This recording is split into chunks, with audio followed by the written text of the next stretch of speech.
On reprend Bezrat Hashem, on est dans le Zohar Massé mercredi, et ce sont des textes, comme on l'a dit, qui parlent de la destruction du temple. Alors, ça, on commence par quoi? On va commencer par un verset qui est dans Genèse, dans Bereshit, en 45-16. C'est au moment où Joseph va retrouver ses frères. D'accord? Donc tout le monde connaît l'histoire. Joseph, il est vice Pharaon, et dans Parashat Veigash, après l'affrontement avec Yehuda, il va retrouver ses frères. Et le verset, il dit comme ça, Ve'akol nishma bet paro. Et la voix, elle est entendue, bet paro, littéralement maison de Pharaon. Alors, Rashi, il a un petit problème, parce qu'il dit normalement, on aurait dû dire Beit paro. La voix est entendue dans la maison de Pharaon. Alors Rashi, il dit, bon, c'est à peu près pareil. Et il dit Kemo Beit paro. Et c'est... La Torah, elle a oublié une lettre, ou en tout cas, ça peut se comprendre. D'accord, très bien. C'est quoi cette voix? Il faut toujours remettre les choses dans le contexte. C'est que maintenant, la nouvelle est entendue que Joseph a retrouvé ses frères. Donc effectivement, voilà, tout le monde est au courant, tout le palais de Pharaon est au courant, ça y est, Joseph a retrouvé ses frères, etc. Alors c'est ce qu'on va expliquer ici. Notez, pour que ce soit clair, que Kol, une voix en hébreu, ça s'écrit Kouf Lamed. D'accord? Il ne faut pas confondre Kol et Dibour. Ce sont deux choses différentes, la voix et la parole. Parce que la voix, c'est ce qu'explique le Ramak dans Sefer etc. La voix, c'est un son audible, mais qui n'est pas encore articulé. La parole, elle est articulée. D'accord? Donc la voix va dire qu'elle vient de la gorge, et c'est la bouche qui va articuler la voix pour en faire une parole. Ça va passer par le travail de ce qu'on apprend dans la grammaire d'abord, les labiales, les gutturales, etc. D'accord? Très bien. Maintenant, cette voix, kol, s'écrit kouf lamed, mais comme il y a un O, alors on peut écrire le O de façon défective, et donc on met un cholem, donc il y a deux lettres et une voyelle, ou soit on l'écrit de façon pleine, et on va écrire kouf vav lamed, pour marquer le O. C'est clair ça? Alors pour comprendre ça, Rabbi Lazar ou Rabbi Abba, ça dépend des versions, Patar Ve'amar, il a ouvert avec un verset. Les psaumes. Nirsefa vegam kalta nafshi lechatzrot Hashem. Mon âme, elle désirait et elle se languissait des chatzerot. Chatzer sont les cours, les parvis de Yudke Vavke, les parvis de Dieu. C'est le roi David qui se languissait du temple.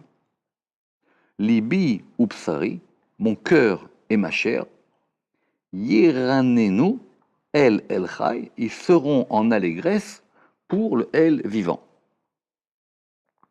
D'accord? Donc, ça veut dire que je vais prier pour pouvoir enfin arriver dans cet endroit, pour pouvoir aller au parvis de Dieu. Donc, c'est une prière. D'accord? Alors, Tachazé. Donc, on va maintenant voir comment ça fonctionne. Viens et vois. Kol barnage de tsalet tsalouté vekam kamemare. Tout homme qui prie sa prière et qui se lève devant son maître,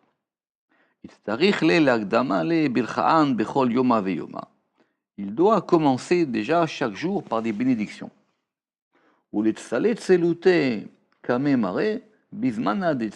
Et prier sa prière au moment nécessaire. J'espère que tout le monde sait qu'il y a une différence entre une prière et une demande. Quand on fait des demandes, c'est autre chose. Ici, on parle de la prière. Et la prière, ici, elle consiste en quoi? Elle consiste en le fait qu'on va louer et bénir Dieu. Et à quoi ça sert ces prières-là qu'on fait? Pas par rapport à nous. Les demandes, elles vont s'insérer dans la prière.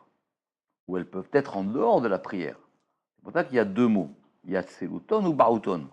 Salouton, enfin, une tefila en hébreu, ou une tsali en araméen. Les tselouton, les prières, et baouton sont les demandes. Ce sont deux choses différentes. Les prières, elles sont quoi? Les prières, elles sont là pour pouvoir participer à l'arrangement du monde. C'est pour ça que l'ordre des prières, il a été calqué sur l'ordre des sacrifices. Que de même que les sacrifices, ils ont été donnés à des moments donnés pour pouvoir organiser un arrangement du monde, alors les prières aussi. Par rapport au sacrifice du matin, il y a la prière de Shacharit, par rapport au sacrifice de l'après-midi, il y a Mincha, et par rapport à ce qu'il faisait la nuit, il y a la prière de Harvit. D'accord? Ça, c'est connu. Et ici, le Zohar, il dit au moment nécessaire, parce qu'effectivement, ces choses-là, elles doivent se faire à des moments précis. Alors, on va voir. Bet Safra, Leachada, Beimina, Dikucha, Berichou. Le matin, pour pouvoir s'unir dans la droite du Saint béni soit-il, le matin, c'est lié à Chesed. Bemincha, l'après-midi, Leachada, Bismala, pour s'unir dans la gauche. L'après-midi, c'est Gvora. Donc, vous savez, la prière du matin, elle est liée à Abraham. Donc, c'est comme ça que la prière de l'après-midi, elle est liée à Yitzhak.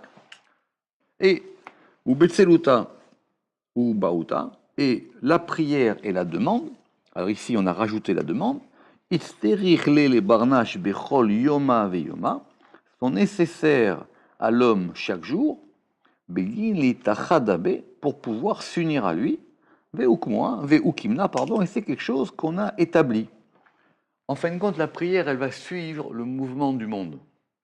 Comme le mouvement du monde, il est lié à un premier cycle qui s'appelle le jour, que dans le jour, il y a 3 moments. Alors, si nous, on veut être, toujours pareil, si on veut être en harmonie ou à l'unisson de ce qui se passe, les prières, elles doivent se faire à ces moments-là. Et en général, elles dépendent du cours du soleil. Donc, du lever du soleil jusqu'au zénith, c'est la prière du matin. Du zénith jusqu'au coucher du soleil, c'est la prière de l'après-midi. Et du coucher du soleil jusqu'au milieu de la nuit, voire même jusqu'au lendemain matin, avant que le soleil se lève, ça s'appelle la prière de la nuit. Et ces mouvements-là, ils correspondent au mouvement de la Shrina. Donc il y a un mouvement dans le monde. Ce mouvement dans le monde, il a un premier cycle qui s'appelle le cycle journalier. Et la prière, elle est faite pour être en harmonie avec ce cycle journalier. Parce que chaque jour, les choses recommencent. Et chaque jour, il y a un nouveau mouvement qui se passe. C'est pas qu'on prie une fois par an et on est acquitté. Si on veut vraiment être à l'écoute de cette chose-là, ben ça se fait quotidiennement. Ça, c'était l'introduction générale. Vous suivez très bien sur la prière. Tachazé. Kol Barnash, alors il y a 2 versions, soit il y a Tachazé, viens voir et tout homme. Man detzale tselouté. Celui qui va prier sa prière. Vekam kamemare, qui va se lever devant son maître. Itzterichle de la le mishmakale bitzlouté. Il ne doit pas faire entendre sa voix dans la prière. La prière principale, elle est à voix basse. D'où on l'apprend? On l'apprend de Hana. Tout le monde connaît l'histoire de Hana. La pauvre Hana, elle n'avait pas d'enfant, elle a été au temple, etc. Elle a prié devant Élie. Vous savez que Hana, c'est la mère de Shmuel. Et là-bas, il y a marqué que quand elle a fait sa prière devant le prêtre, il y a marqué Rak sefatea naot, seules ses lèvres bougeaient. À tel point que le prêtre qui était là de service, il a cru qu'elle était saoule. Bon, il lui a dit, bon, écoute, si tu as des problèmes, sors d'ici. Ici, c'est pas fait pour les gens qui ont des problèmes. D'accord? Et donc, c'est de là qu'on apprend qu'il est interdit d'élever sa voix dans la prière. Concrètement, c'est pour ça que la prière principale, qui s'appelle la Hamida, celle qu'on fait à voix basse, au milieu de la prière debout, c'est celle-là qu'on fait à voix basse. Pourquoi?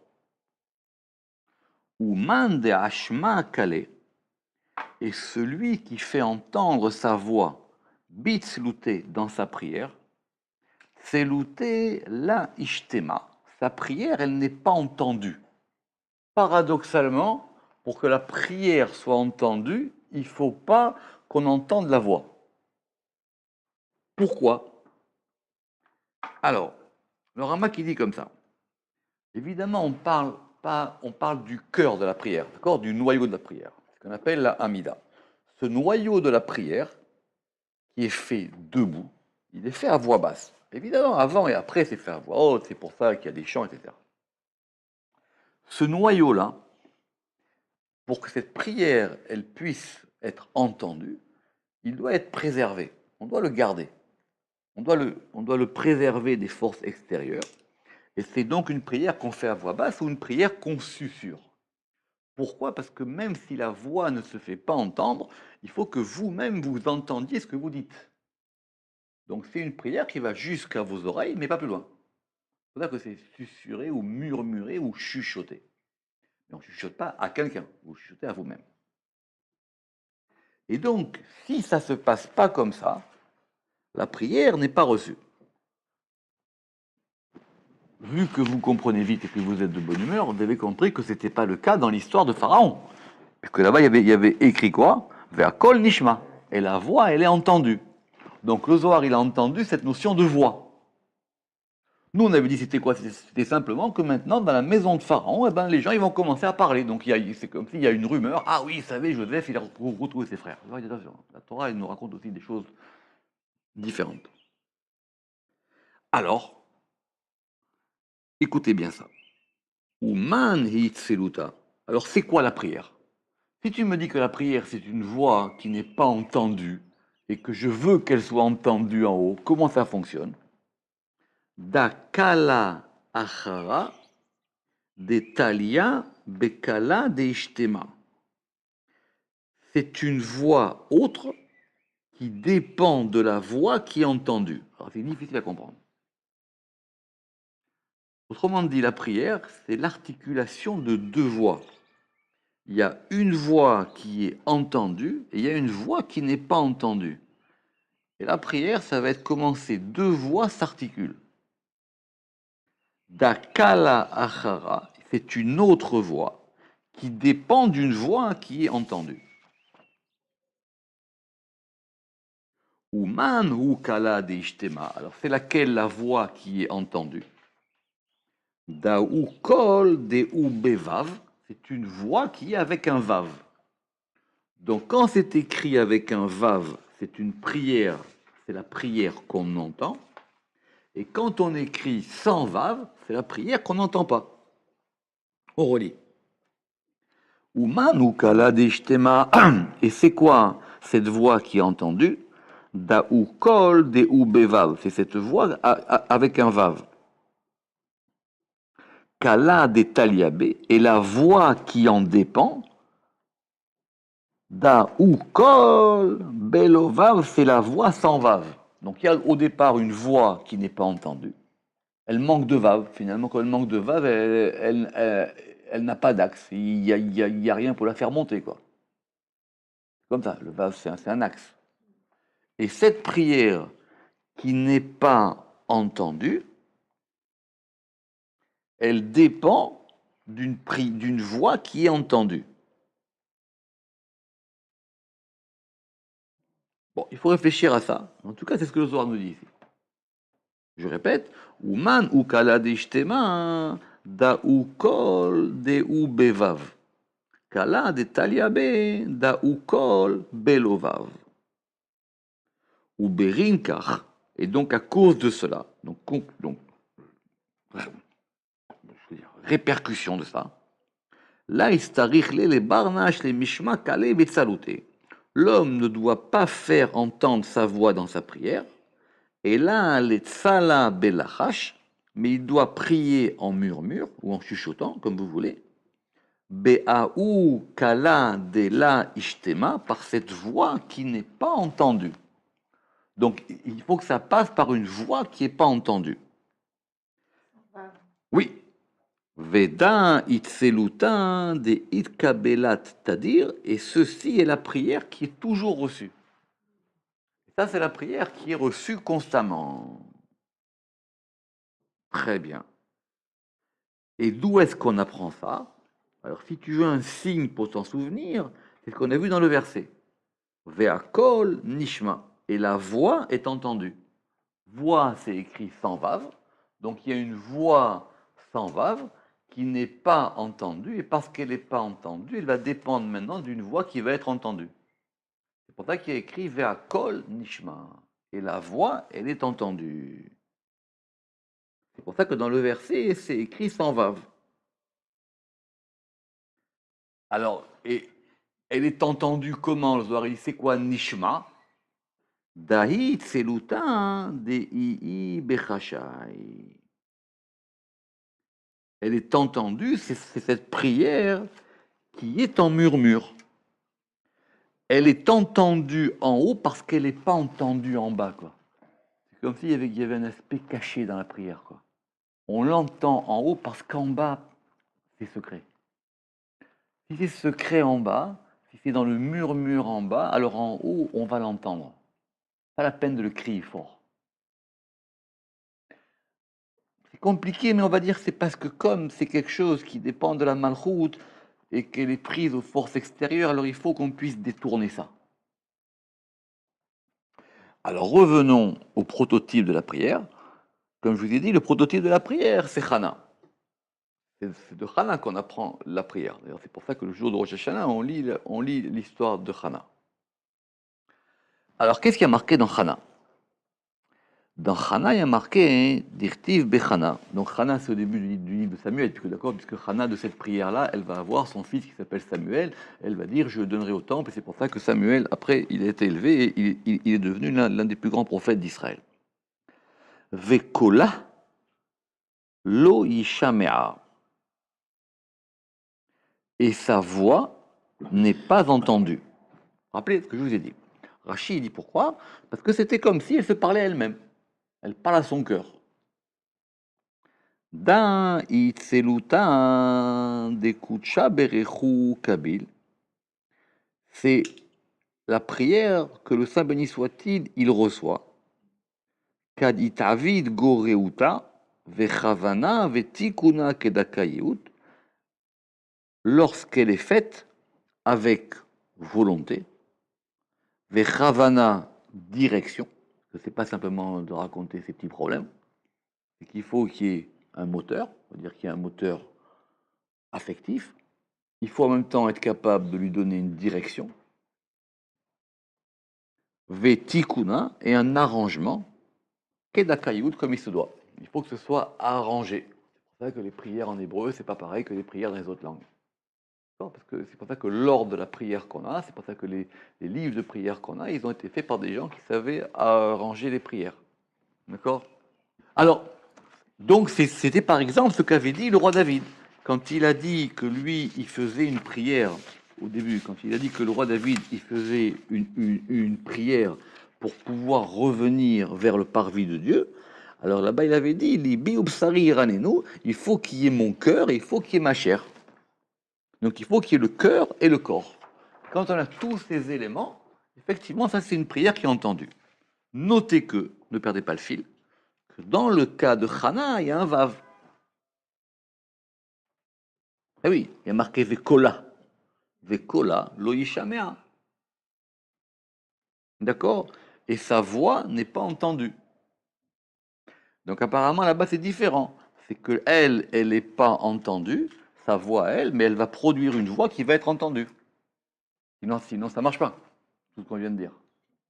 Évidemment.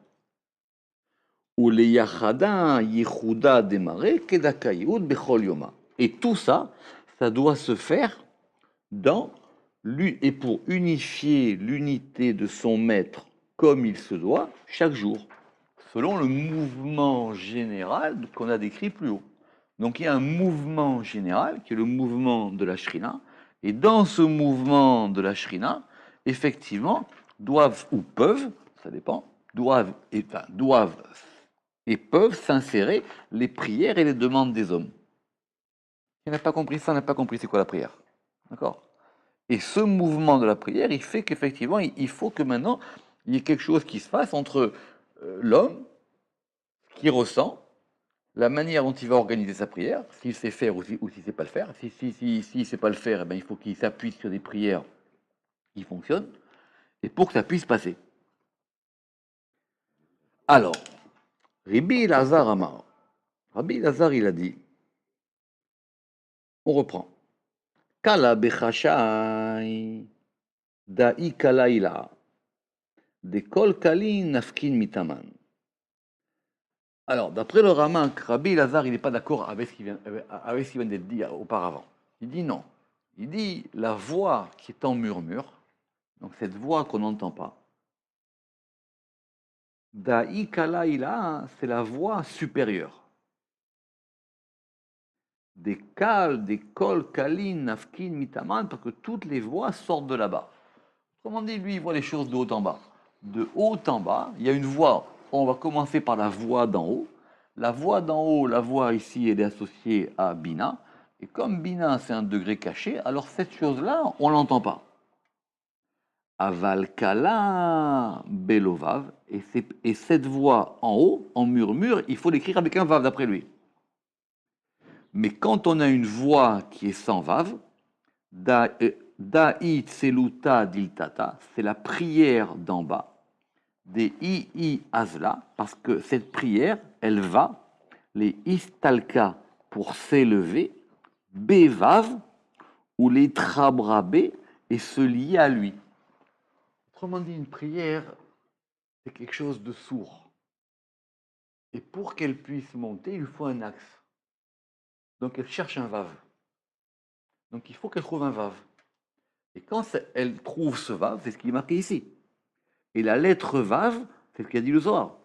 Ou les trabrabé pour se lier à lui. Et quand c'est lié à ce vav, alors le vav, il va opérer une conjonction ou une, oui, où il va lier, cette prière d'en bas à ce qui est en haut. Donc il faut qu'il y ait un vav. Dit le Zohar, je sais que c'est difficile, hein. Tachavé, ve'akol nishma, et la voix est entendue. Qu'est-ce qu'on a dit là-bas? Daou kol belovav. C'est une voix sans vav. Ça, tout le monde est d'accord là-dessus. Donc c'est une voix qui est sans vav. Alors attention. Dahi kala de bachat al migdash rishon val migdash sheni. Et c'est quoi cette voix? Parce que le verset, il a dit Ve'akol nishma bet paro. Et la voix est entendue dans la maison de Pharaon. Mais il n'y a pas marqué la voix de qui dans le verset. Nous, on déduit du contexte que c'est la voix de Joseph. Ou même, d'après ce qu'on a vu, c'était une voix générale, quoi. C'était une rumeur. Le Zohar, il dit quoi? Il dit que c'est la voix qui pleurait sur le premier temple et sur le deuxième temple. Pourquoi? Parce que ça, il faut voir les autres Zohar. Parce que quand Yosef, il a vu ses frères, il a tout de suite eu, dit le Zohar, un esprit de prophétie sur tout ce qui allait se passer. Quand il a vu Binyamin, quand il a vu Binyamin, il a compris que Binyamin, c'était lui, que le temple, il est sur le territoire de Binyamin. C'est pour ça qu'il a pleuré sur les coups de Binyamin. Ça, c'est voir dans les Zohar que j'ai qui sont précédents à celui-là. Donc, c'est un élément prophétique. Et quand il a embrassé ses frères, parce qu'il savait qu'à la fin des temps, il y aurait une réconciliation entre lui et ses frères. Donc, ici, le Zohar, il nous dit, on nous parle d'une voix. Et c'est une voix qui pleure sur le premier et sur le deuxième temple. Et ça veut dire quoi? Quel est Nishma? Keman de Atamer Kol Berama Nishma. Alors c'est ça le sod d'aujourd'hui. C'est quoi Kol Berama Nishma? C'est le verset qu'on va voir aujourd'hui. Ça, c'est un verset qui est connu. Mais le Zohar, évidemment, il remarque que c'est les mêmes expressions. D'accord? Kol Berama Nishma, c'est le verset qu'on va voir après. C'est Rachel. Et Rachel, elle pleure sur ses enfants. Le verset, il dit là-bas, Kol Berama Nishma, il y a une voix qui est entendue, ça c'est clair. Berama, Arama. Alors en général, on dit que Rama, c'était un nom de lieu. Mais en hébreu, Rama aussi, c'est Ram. Ram, c'est ce qui est haut.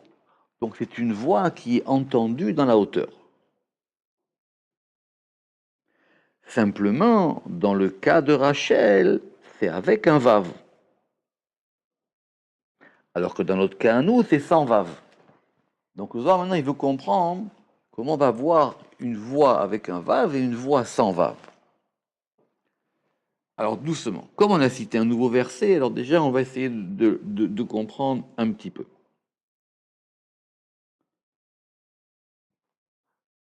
Ce verset, il dit quoi? Qu'il y a une voix qui est entendue dans la hauteur, il y a une complainte, des larmes amères. Rachel mevachal banea, c'est dans notre 26, et Rachel, elle pleure sur ses enfants. Elle refuse d'être consolée pour ses enfants, qui nous car il n'est pas. Je vais nous expliquer. Donc maintenant, si on veut voir une prière qui est une prière de pleurs, il n'y en a qu'une, celle de Rachel. Et c'est celle qui est donnée par le prophète Jérémie. Berama, maï berama. Ça veut dire quoi maintenant? Que veut dire quoi maintenant Berama? Da'ou alma ila, c'est le monde supérieur. Alma deate, le monde qui vient. Donc, c'est une voix avec un vav. Kol berama nishma, c'est une voix d'en haut. C'est pour ça que cette prière là-bas, elle est faite dans la hauteur. Et comment est-ce qu'on entend ça? Vesimanech mina Rama ve'ad Bet-El. De Rama jusqu'à Bet-El, mina olam ve'ad olam. Autrement dit, ça indique des extrémités. Il faut voir les versets, si on prend ne peut pas avoir le temps de voir ça comme ça. Mais ici, ça veut dire d'un degré jusqu'à un autre degré. Bethel, alors encore une fois, Bethel c'est un lieu. Bethel c'est un lieu, mais ici, quand on dit que c'est de Rama jusqu'à Bethel, d'accord, ou quand on dit Mina Olam Be'ada Olam, d'un monde jusqu'à un autre monde. Donc on est en train de décrire maintenant l'espace, d'où à où. En gros, c'est le Bina Malchut. C'est justement de faire cette jonction entre le haut et le bas. Acha Berama Da'almaïla. Ici, dans la hauteur, c'est le monde supérieur.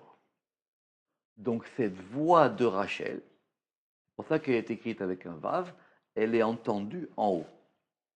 Donc on relit le verset, Kol Berama Nishma, il y a une voix qui est entendue dans la hauteur supérieure. C'est cette voix de Rachel. C'est la voix de l'exil. Dea, Bea Isha Ata di Berama Nishma, parce que à l'heure où dans la hauteur cette voix est entendue, alors, Kekeden Maktiv, alors qu'est-ce qui est écrit? Qu'est-ce qui est écrit? Vaikra Hashem Elohim Sevaot Bayom Haou Lifki Ul Misped. C'est Dieu lui-même qui ordonne au fait qu'on pleure. Cette voix d'en haut, elle est parvenue, cette voix d'en bas, elle est parvenue jusqu'en haut. Alors maintenant, d'en haut, il y a une voix qui dit, alors maintenant c'est le moment du deuil. Que c'est une voix qui vient de tellement bas, qui exprime une si grande souffrance, qu'elle est capable de monter jusqu'en haut et qu'elle va déclencher la voix d'en haut. Donc le Zohar, il est clair. Vous comprenez, il a tissé un fil, tout doucement, pour amener ça. Vers Kol Nishma, et la voix, elle est entendue, le Ela, en haut, en haut. Simplement, dans le cas de Joseph, on est parti de la voix d'en bas, et dans le cas de Rachel, on est parti de la voix d'en haut. Maïtama, quelle est la raison? Pourquoi est-ce que cette voix, elle est entendue jusqu'en haut? Begin de vav itrachak vistalakmine. Parce que le vav, il s'est éloigné, et il s'est éloigné et il s'est élevé, il s'est envolé d'elle. Urdin, Rachel mevacha al banea. C'est la suite du verset. Que Rachel, elle pleure sur ses enfants.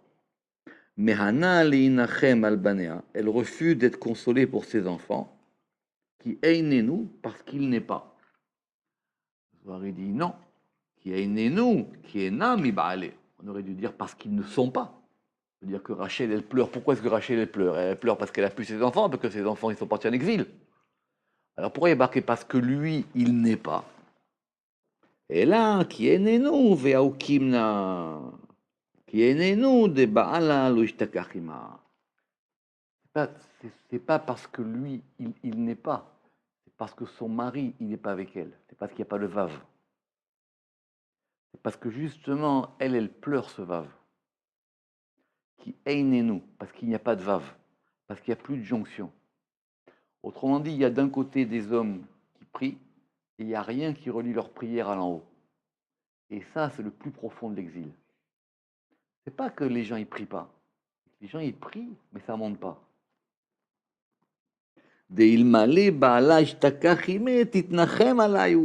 Parce que si son époux se trouvait avec elle, elle se serait consolée pour eux, pour les enfants. Que même si les enfants ils sont pas là, si elle a cette jonction avec l'en haut, alors elle sait qu'il y a un processus qui fait que ça va s'arranger. De akedin banea lo yun begaluta. Parce que ces enfants, ils ne seraient pas en exil. Pourquoi est-ce qu'ils sont en exil, ces enfants? Parce qu'il n'y a plus cette jonction entre le masculin et le féminin. Parce qu'il n'y a plus cette jonction entre le col et le vav. Donc il faut ramener le vav dans le col. Alors parce que Rachel, elle a compris ça, sa prière, elle fait que Barama Nishma, on l'entend dans le haut. Parce qu'elle, elle pleure sur le manque du vav. Ou Berindenenu, la vihi mitnahama albinea. Et parce qu'il n'est pas, alors elle ne peut pas se consoler pour ses enfants. Vous comprenez? C'est qu'il y a une cause. La cause, c'est qu'il y a quelque chose dans les mondes qui fait que les deux ne sont pas reliés. Comme il a dit le Zohar. Il dit le Zohar, c'est parce que le temple a été détruit qu'on est parti en exil. Pas l'inverse. Il faut d'abord voir la cause. Si on perd le degré du centre, alors effectivement, après le reste, c'est les conséquences.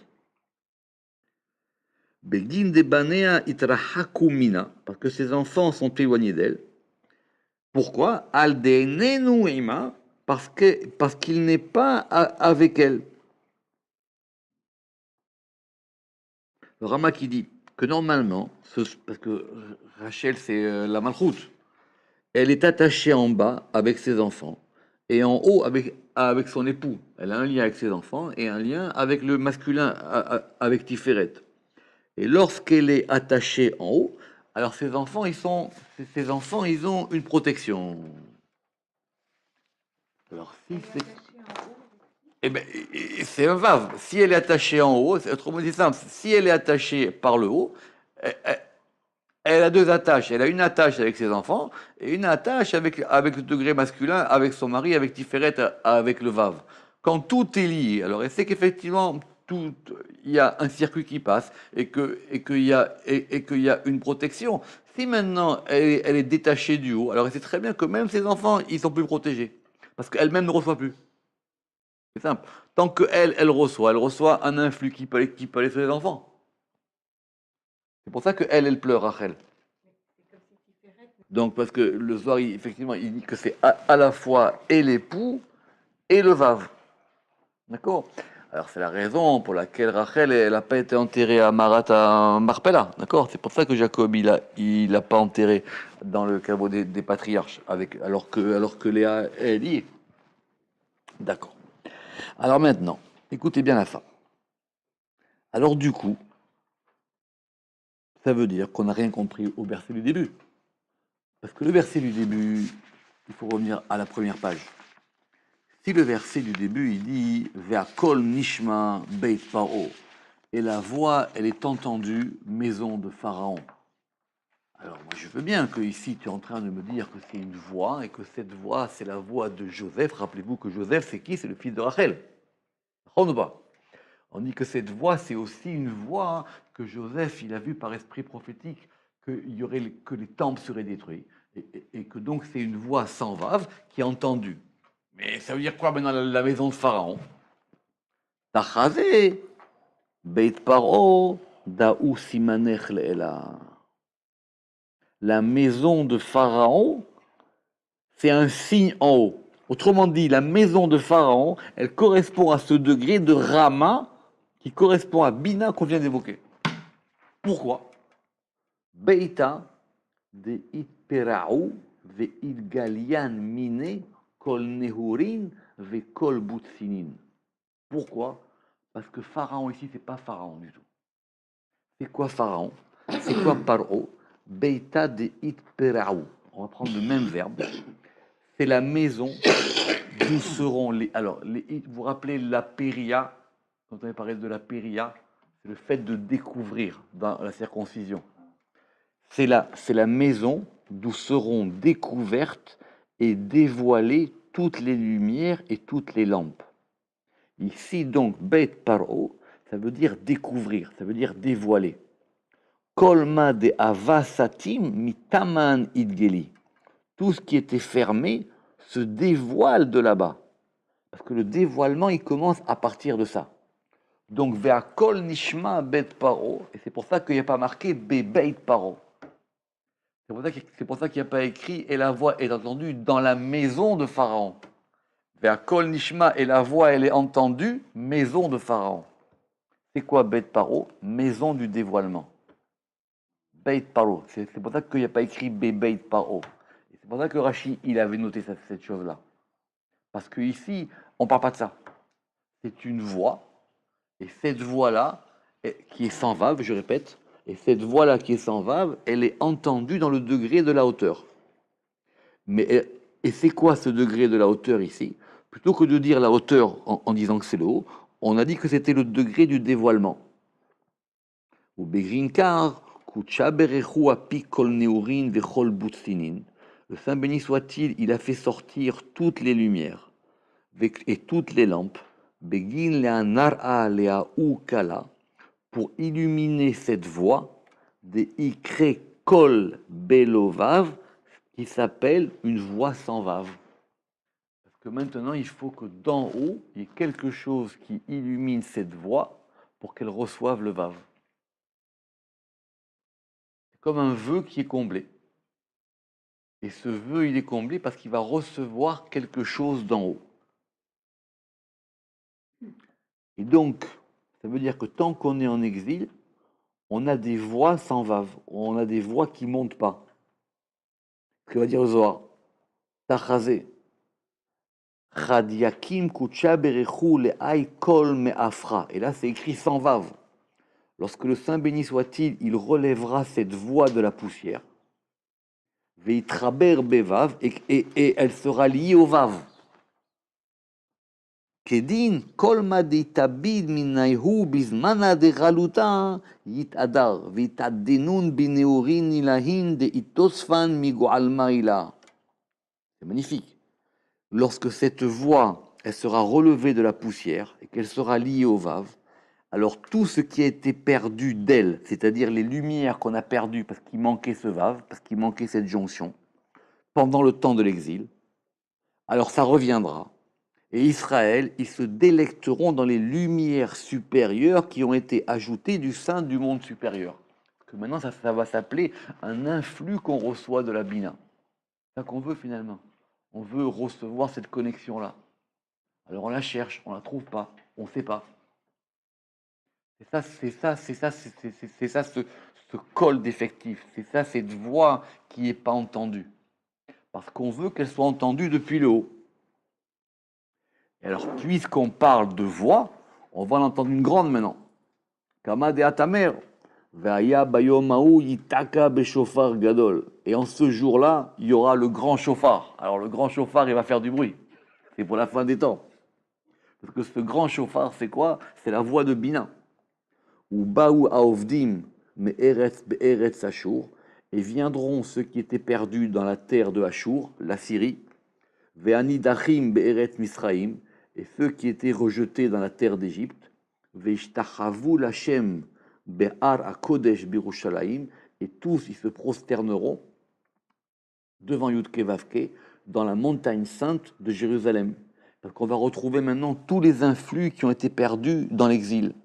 Et donc du coup, tous maintenant, ils reconnaîtront ce degré-là qui s'appelle le Vav, qu'on le soit vivant pour voir ça. Baruch Adonai Leolam, Amen ve Amen.